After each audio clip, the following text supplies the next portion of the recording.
Sa likod ng bawat ikot at bawat pagbagsak sa yelo, may mga atletang patuloy na lumalaban.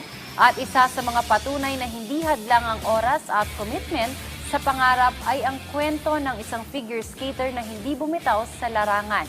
Ang kanyang kwento alamin sa ulat ng teammate JB Junio.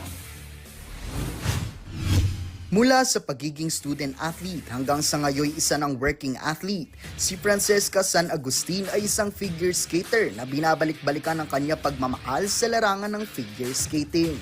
Sa pamamagitan ng kanyang husay at disiplina, nakasungkit siya ng isang gold at 2 silver sa nagdaang Skate Asia 2025 noong Agosto na ginanap sa Jakarta, Indonesia. At ngayong taon, ito na ang kanyang pangatlong pagkakataon na makilahok sa National Figure Skating Championships 2025 kung saan nasungkit niya ang silver medal sa ilalim ng kategorya ng Adult Silver Women. Ibinahagi ni San Agustin na new experience para sa kanya ang pagiging working athlete niya sa kasalukuyan at sa tingin niya ay nakatutulong ito sa paghubog ng kanyang new persona bilang isang atleta.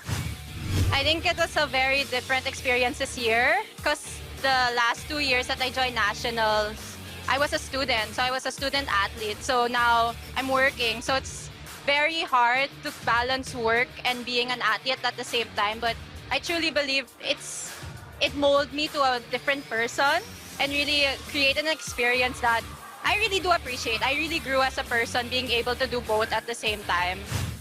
Iginiit din ng silver medalist na isa sa pinaka-challenging part ay ang kanyang training after working hours, kaya't mahalaga na mentally prepared at committed sa figure skating.